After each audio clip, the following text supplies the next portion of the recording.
Good afternoon. I'm Steve Johnson. I'm on the Administrative Committee for EMB and on the Industrial Relations Advisory Board for this conference. It's my pleasure to have worked for Dave Balaban, our keynote speaker, for the past few years. Dave Balaban is the Vice President of Research and Development Informatics at Amgen. His presentation this afternoon is entitled Engineering Drug Dosing in Dynamic Biological Systems. Dave's presentation will show how computer-based nonlinear model predictive control can be used to specify an adaptive dosing protocol to produce a desired response in a patient. The controller uses repeated measurements of the patient's physiological state together with statistical parameter estimation methods to adapt to changes in the patient's condition. In addition to helping predict appropriate doses, these estimated parameters may be of interest to physicians as they reflect important aspects of the patient's condition that are normally difficult to measure directly. Dave provides operational and strategic leadership in support of Amgen's worldwide initiatives in drug discovery and development. Dave leads teams of 250 scientists and technical professionals in translational sciences, discovery sciences, systems informatics, strategy and operations, knowledge management, and development. Prior to joining Amgen, Dave was CIO and Vice President of Informatics and Information Technology at Signature Bioscience in San Francisco. Dave has also held positions with Affymetrix and Sterling Winthrop Incorporated. Dave holds a PhD in Applied Mathematics from University of California, Berkeley. He has been awarded over 15 patents in database and data visualization techniques. He is a member of the Board of Trustees of the Institute for Pure and Applied Mathematics at the University of California, Los Angeles, a founding member of the Industrial Haskell Group, a graduate of the CIO Institute, and a senior member of the IEEE. Please join me in welcoming Dave.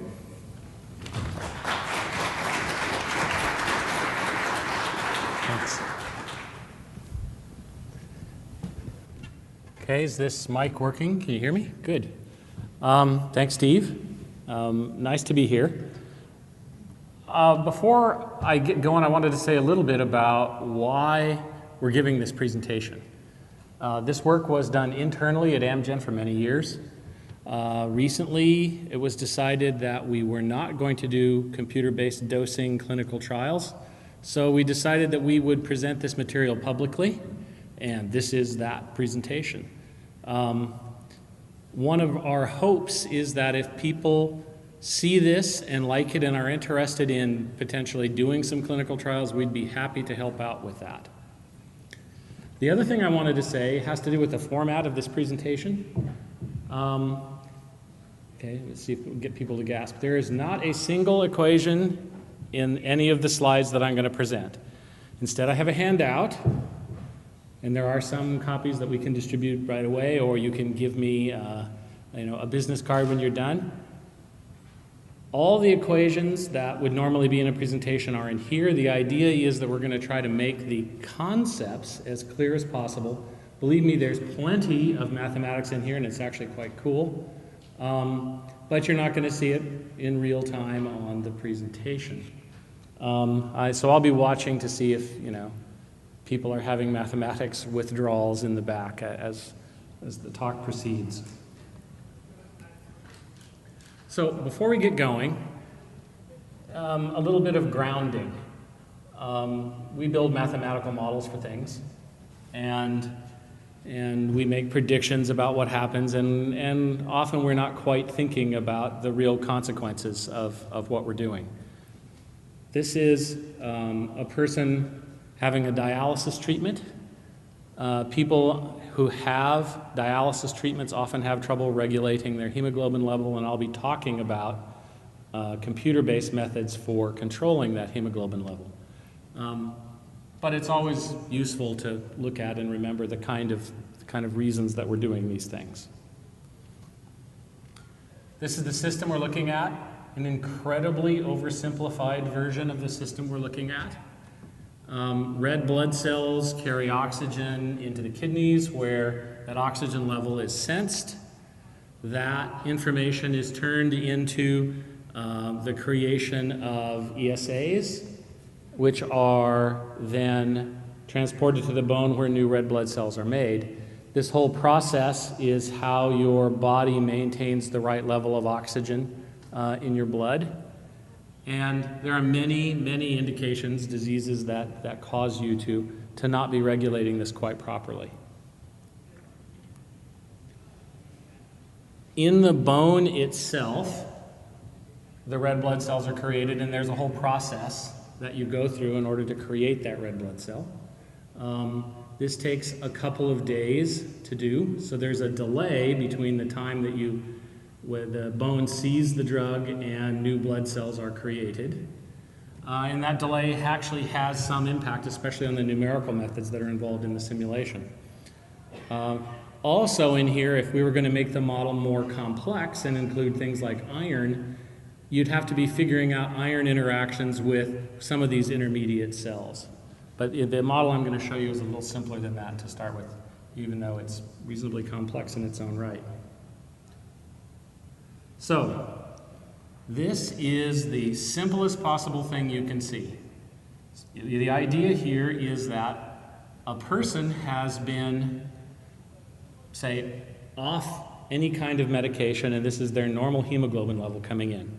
They get a dose of erythropoietin. There's that little delay I talked about. The amount goes up, it goes across, and it comes back down. This is about 120 days, the lifespan of a red blood cell. We did a lot of looking to see where the measurements were for figuring out how long that lifetime actually was. And near as I can tell, and this has been somewhat verified by my Australian colleagues, we owe a debt of gratitude to Australian medical students in the 1960s who apparently had their blood removed from them, radioactively tagged, re-injected, and the measurements on that blood are what were used in order to figure out what the RBC lifespan was. So that was, you saw one. So now I'm going to show you the simplest situation in which people get confused when they're dosing to try to maintain a hemoglobin level. So there's one dose and the response to that dose. There's another dose and a response to that dose. So you're the physician and you're watching this. And there's another dose and the response to that dose. And suppose that you were trying to hit a level that was pretty near that. If you were a physician, you'd say, well, I'm there. And so I really don't need to do much. And so you'd have a tendency to produce a very low dose next. That would be a mistake because things start dropping off very shortly thereafter. And the moral of this story is that whatever you're doing now, you're doing to adjust for something that happened significantly into the past. Okay? That time lag of about 120 days makes dosing quite difficult indeed. So I'm going to lay out some players for you here. Here's a physician. We had a lot of fun doing the graphics for this. And there's a patient. So these are what I'm calling the carbon-based pieces of the system that we're going to be looking at for the overall control of hemoglobin. And I'm going to talk about, for a little bit, measurements on real-world patients that were made on dosing schemes that were created by real-world physicians in the clinic. So here is the summary of a lot of data from about 70,000 people. The data on the top two graphs has a spread in hemoglobin level from max to min that's substantially high. The ones on the bottom don't have such a high spread. The graphs on the left have a correlation between the oscillations in the hemoglobin level and the oscillations in the drug doses. The hemoglobin level is blue and the drug doses are green. What we're interested in doing is seeing if we can help the patients in the upper left quadrant, okay?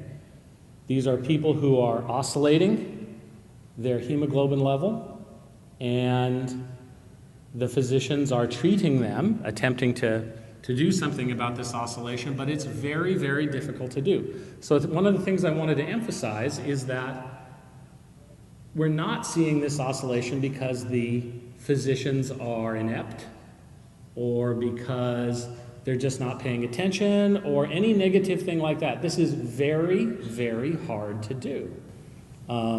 You're trying to, as I said, you're trying to make an adjustment in the moment for something that happened 120 days ago, and humans don't do that very well. So how prevalent is this?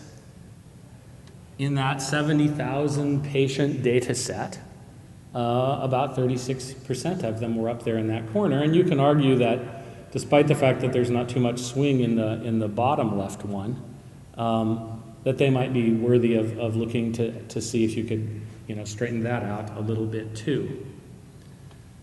Now, we don't actually know that this oscillation is bad. We do know that normal people do not exhibit this kind of oscillation. They just don't. And I'll have a little bit more to say in a little while about how sick people might exhibit this oscillation even without doses of drugs there.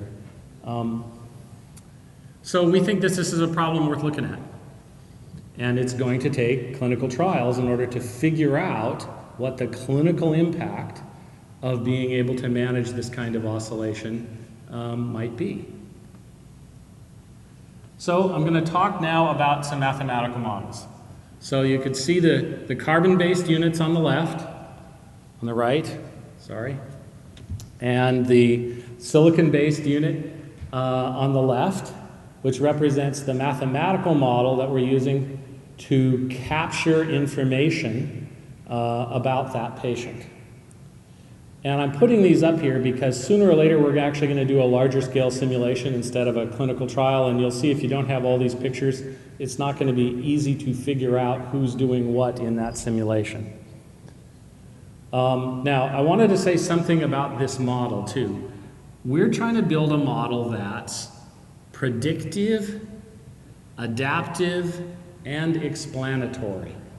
It's not so hard to create a model that's more statistically based, that's predictive, but when you see behavior that you don't quite understand, it's very hard to take a neural net-based model, say for instance, and figure out what it was in the biological system that caused that to happen. So what we try to do is put enough complexity in the mathematical model so that when something happens that we don't understand, we can look at the behavior of the model and try to figure that out.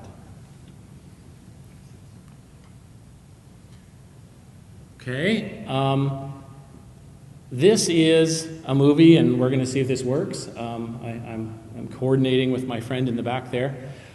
The bottom is going to show you the distribution of ages of red blood cells in a person's body as they are given doses of erythropoietin.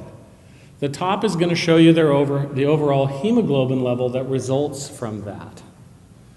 The spectrum of colors on the bottom has to do with the fact that even if there's no doses there and there's a certain amount of red blood cells that start out, some of them die for reasons other than old age. They die from being abraded in capillaries or other things like that. But that's why you see that dying off. You'll see much higher concentrations come in from the doses of the drug. So if you can start that.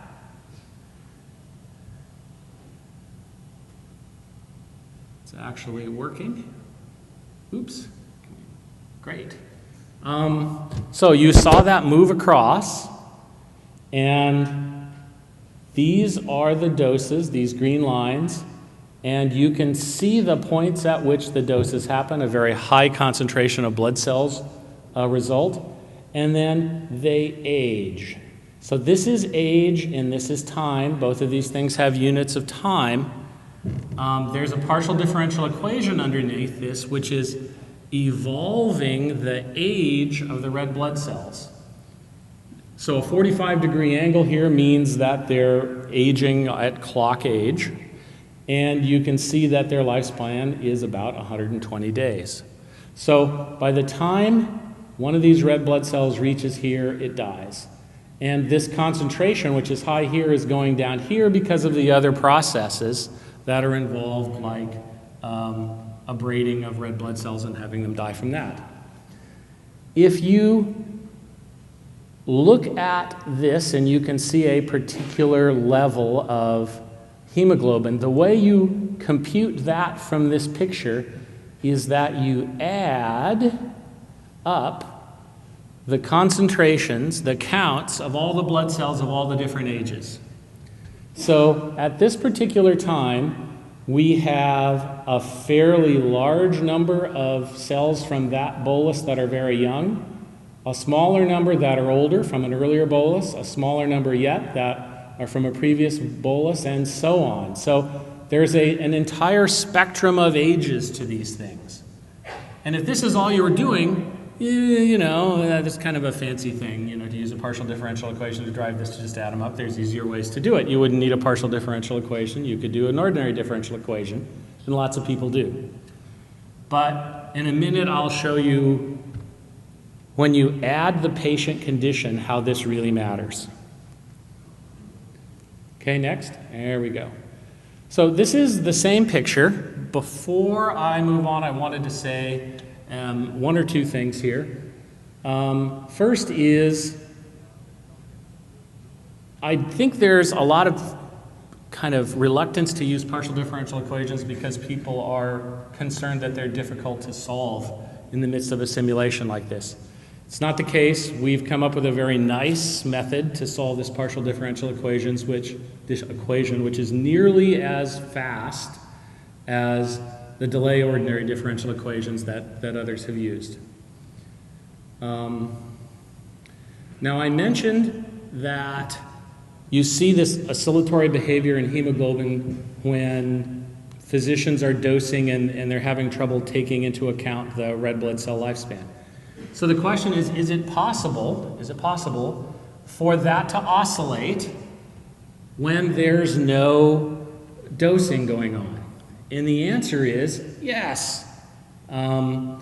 We did a study and we did literature hunts, and I forgot the names of the diseases. They're fairly rare, but you have to be very, very sick. If you're very sick, you can indeed have oscillatory hemoglobin levels in your body, and mathematically, if you look at what that is in the model, that's a Hopf bifurcation in the system of equations.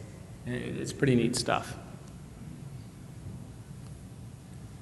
So, as I said, if all you were doing is kind of looking at the behavior of a patient that wasn't changing in time, there wouldn't be much utility in using the partial differential equation. We're trying to build a system that's adaptive, which means that we're trying to keep up with the patient as the patient's condition changes.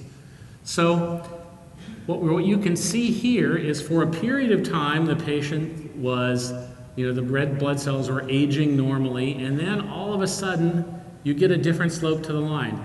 That slope is steeper than this slope, so these cells are aging faster than the cells down here, okay? Sometimes that happens from a fever.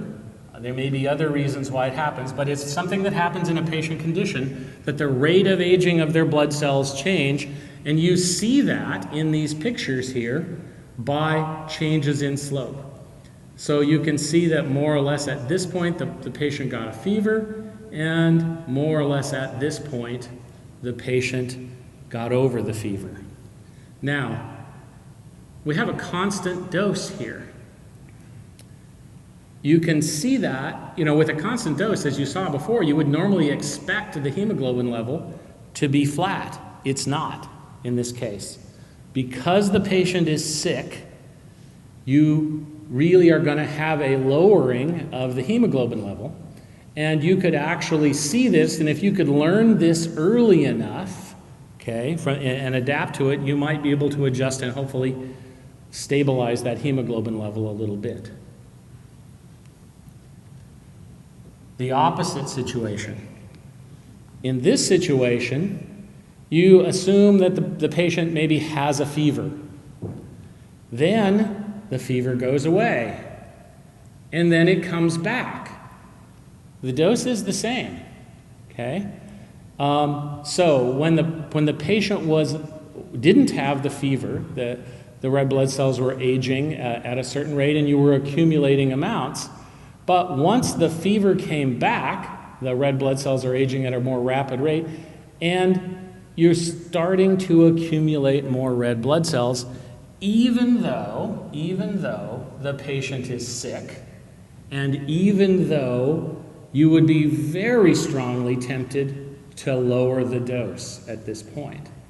So again, the point of this is the aggregate effects of multiple doses and changes in the patient condition make it very hard for the physician to figure out how to dose next. So in order to do that, we're going to have something that's going to augment the physician's ability to understand the patient condition and to project that understanding into the future to figure out how to dose now. So here's the whole picture. You've got the carbon-based units on the right and the silicon-based units on the left. There's the mathematical model, and I showed you of the patient in the lower left, and I showed you a piece of that before, the partial differential equations that describe the population of red blood cells as they mature. And then on the top, there's a silicon-based physician, and this is actually a model predictive controller, okay? Very standard engineering technology, but when coupled with a powerful model can be quite interesting and quite powerful. So I'm going to try to explain the model predictive controller here. The red dots are measurements. The green dots are doses, as you've seen before, and this line is the best estimate of the hemoglobin level. So we get another measurement. What should we dose?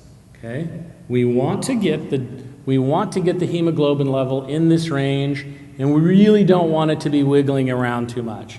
We'd love it to hit this value, but we really want it to stay in that band too. So what should the next dose be? What the model predictive controller does is it runs through a whole family of future possible doses, okay? I'm just showing you one of them. The controller goes through many. It optimizes all these doses out a distance into the future. And for each one of those selections, it predicts what the hemoglobin level would be, okay? Now, it goes out into the future so that it can see the effects of doses that were administered in the past.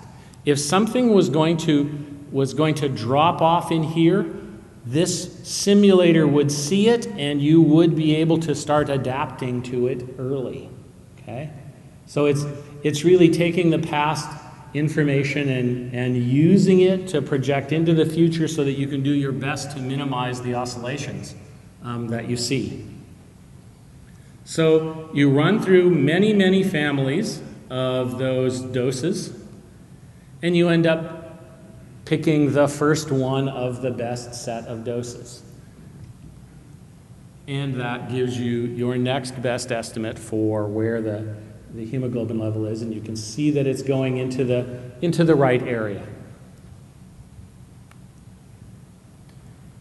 So I wanted to give you a little idea of kind of what was inside those silicon-based units. The big box on the lower left is the silicon-based patient, and the big box on the right is the silicon-based physician. The two green boxes are the carbon-based units.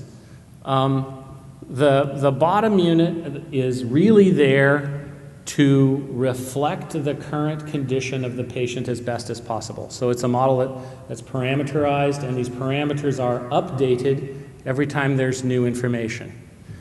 And those parameters are recorded. The current parameters are then used here in the physician to predict ahead to be able to get the best kinds of doses that you can get.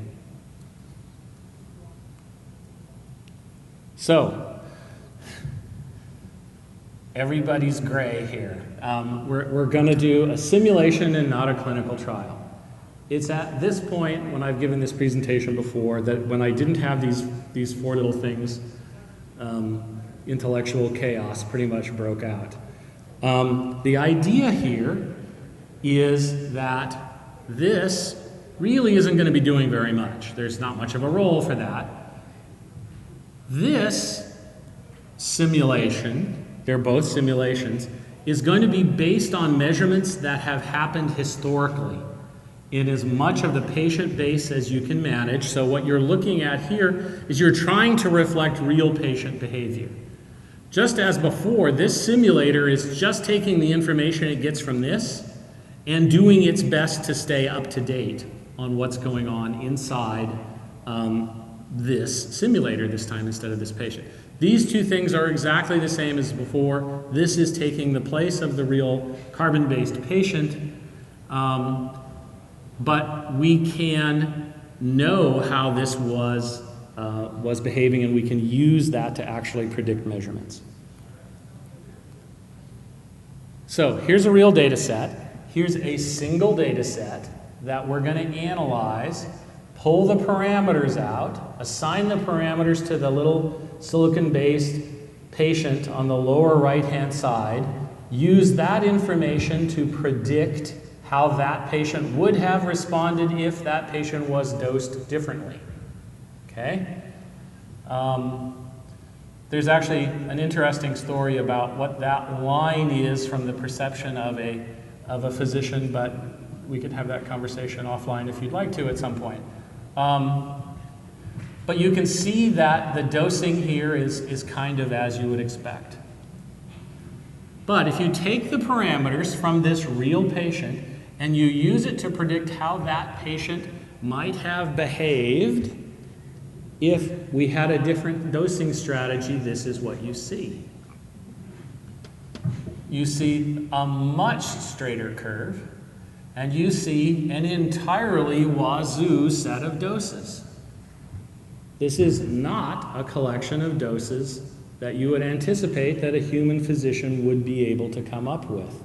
And that's pretty much the entire point here, is that if you want to try to stabilize this kind of behavior, you're going to have to hit it with a very unintuitive sequence of doses, and you're going to have to figure out how to get the physician to trust that these recommendations for doses actually make sense. And so this is why we built the simulator to be explanatory, because we can, just as I showed you how that model-based controller was working, we can go back at any point in time and say why we're choosing that dose next, given our understanding of how that patient has behaved throughout the past. Okay? This is quite useful. And in fact, I haven't seen situations where physicians were too enthusiastic about trusting any kind of computer-based system without that kind of explanatory capability. Almost done. I said that we didn't know whether this kind of oscillatory behavior was bad. And it's true, we don't. Clinical trials have to be done in order for that to happen. However, we're not the only people who think that this is an interesting problem. Folks from the FDA believe this also, and so I think, you know, there's an intellectual consensus building that this would be a useful thing to test in the clinic. So, 2 more slides. We're really happy with what we saw in the automatic dosing. A lot of work still has to be done before these things are trusted. by both physicians and regulatory agencies and kind of everybody else who's part of it. Building the explanatory model we thought was useful in itself, and we're pretty sure that over time people are just going to have to do this. I mean, you know the way you'd like that hemoglobin level to look, and in my view, it would be worthwhile trying to find out a way to help people maintain that non-oscillatory level. Last slide, a lot of folks worked on this, a lot of folks. This has been going on for a while. The models have evolved. The UCLA IPAM folks were the ones who did the oscillatory hop bifurcation work. And so, as I said at the very beginning, it's our hope that if people are interested in this, and if they're potentially interested in doing clinical trials to test this, we'd be happy to help you use any of these ideas that would be useful. Thank you.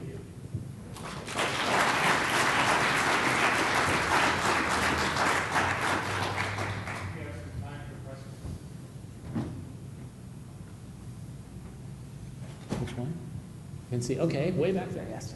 Hi, thank you for your talk. Thank you. I was just wondering, with this application and potentially other applications, how the model will be able to cope with qualitative and quantitative data. For example, the patient has a decelerated stress, and people will be able to cope with that for predictive purposes. Well, so you're talking about how to interpret the model, okay? I believe that if you want to have the model be explanatory in any kind of way that you have confidence in, you're probably going to have to build in the thing you're trying to look for. Because otherwise what you have to do is see something you hadn't anticipated as some combination of factors that are already existing in the model. So for example, the business of getting an iron shot, that helps you also, but that wasn't built into here. And if somebody got an iron shot instead of an ESA injection, it would show up as their hemoglobin level going up, but our interpretation of it wouldn't be very good. It would essentially be that the sensitivity to the drug went up, okay? But we couldn't say it was because they got an iron shot. So you've got to continue to evolve the model in order to be able to answer more and more complex questions.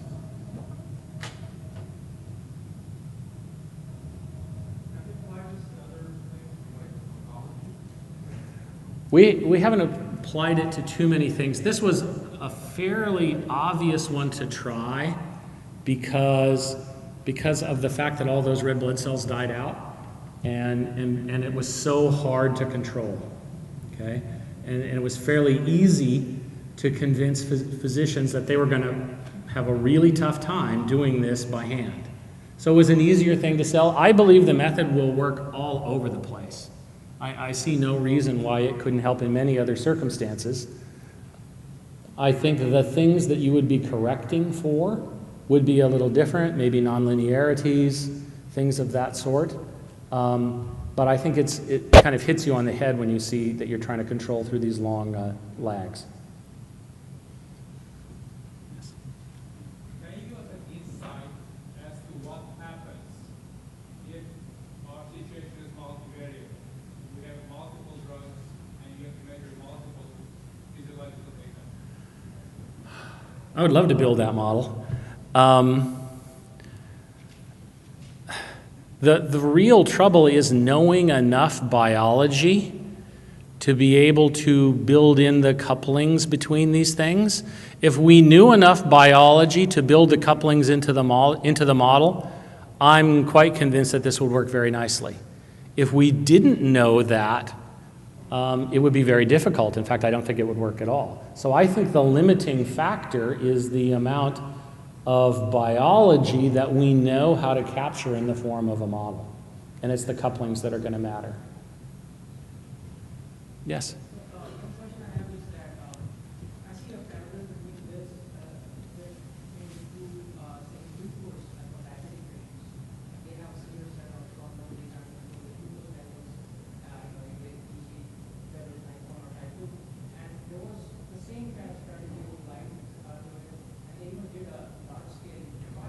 where they found whether this kind of technique, which is artificial manipulation, help the longevity of patients versus self-management. It turned out, I can't exactly remember the study it was, but it turned out that actually people who were on the artificial or in silico, they were actually worsening over time because Oh. you're not capturing the holistic approach. You're trying to address one issue by controlling, the drug, but that's actually affecting some other aspect. And so the whole point, as you mentioned, is that you have manipulating the stuff. For example, you have one disease like this, and then some other disease. You have conflicts, contraindications, Yep. dosage, and things like that. It just makes it more and more complex. So I guess the big roadblock that we have to convincing the clinician is how much can you improve the expectancy? Absolutely. That's why a clinical trial has to be done. I mean, remember I said we didn't actually know whether this would help. I will tell you the thought that came into my mind when you asked the question, however, was then should we wait and do nothing until we have exhaustive knowledge? I think the answer to that's no. However, you have to be careful that when you think you're helping, you might not be. And so the clinical trial isn't optional. It's important. Yes. In order to eliminate the oscillations, would it make sense to directly target the occupied application? Say it again. In order to eliminate the oscillations, would it make sense to target the occupied application? I don't think so. The hop vitrification happens without doses there. It happens just when the system itself has very unusual parameters that come about from the patient being very sick. So the oscillations you see aren't, for the most part from the dosing, are not due to hop bifurcations. They're due to dosing-induced oscillations. They're different process. So I don't think that would help because with any luck at all, that the parameter range that the patient is in is far away from where we know that the hop bifurcation happens. I'll think about it a little more, but I don't think that's the case. Yes? I think the oscillations you see are basically close to the system that is very designed for. Yep.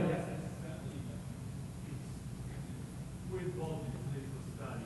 I can tell you, most likely it's just a very designed protocol for controlling. That's what includes. You a physician? No. Ah. I'm working. Because that's what physicians say. I can show it to you. Yeah. Yeah, I mean, so I agree with it. It's just very hard to avoid. You know, if you're doing this manually and the physician is making the judgment, it's very hard to avoid this kind of thing. Isn't that discrete time control of a continuous time system?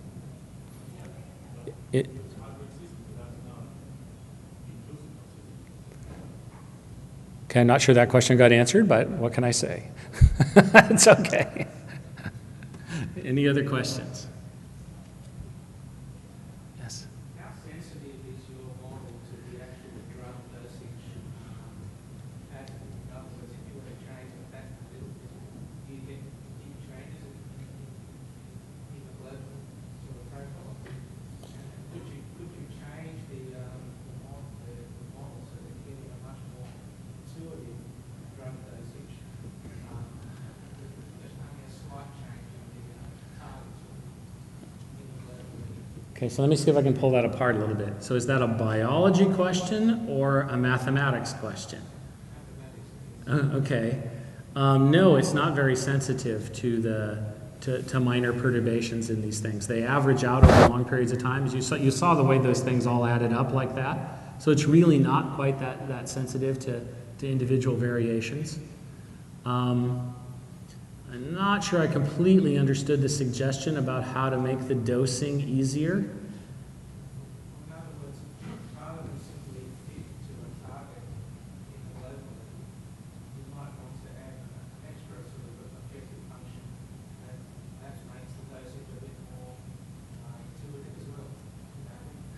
Ah, okay. So I'll give you an answer and then you can tell me whether it's related to what you just said.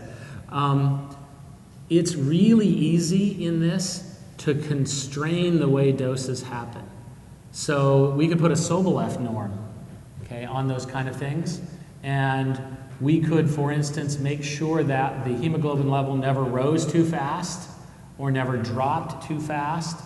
And that would make the doses maybe a little more intuitive, but most of the non-intuitive doses happen because the hemoglobin level is about to fall off because you dosed way the heck over there, not because you were kind of careful.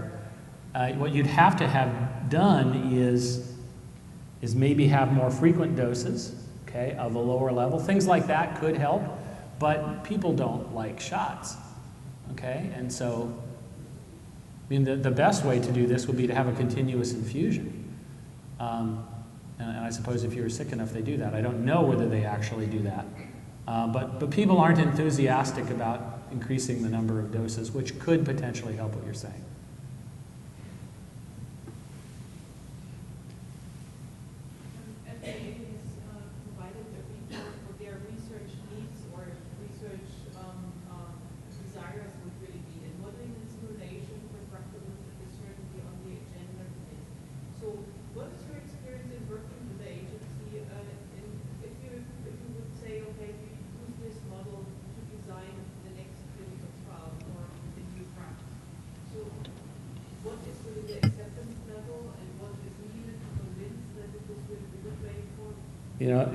I think that's one of the reasons that Amgen has been reluctant to start doing this. We really don't have a lot of experience with that kind of thing. We don't quite know how to have that conversation in the best possible way. We've never had a device, Amgen has never built a device that dispenses in order to try to maintain levels or characterize some sort of behavior. We've never done that. So the answer is I don't know, and I don't think the company is comfortable trying to do that at this point. Okay.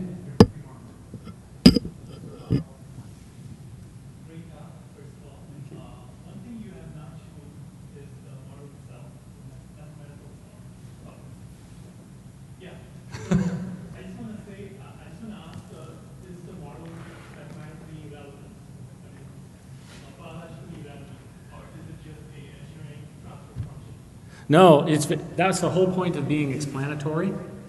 Okay, we believe it's biologically relevant. As much as possible, we try to build that in. There are certain places you can't do that. I mean, it doesn't take very long before you start looking in and you see you have to be operating at the biological pathway level, and that's not what we're doing. So clearly there's some pretty major averaging going on. But the model itself was built so that pieces of the patient's condition and behavior were possible to monitor directly in the model.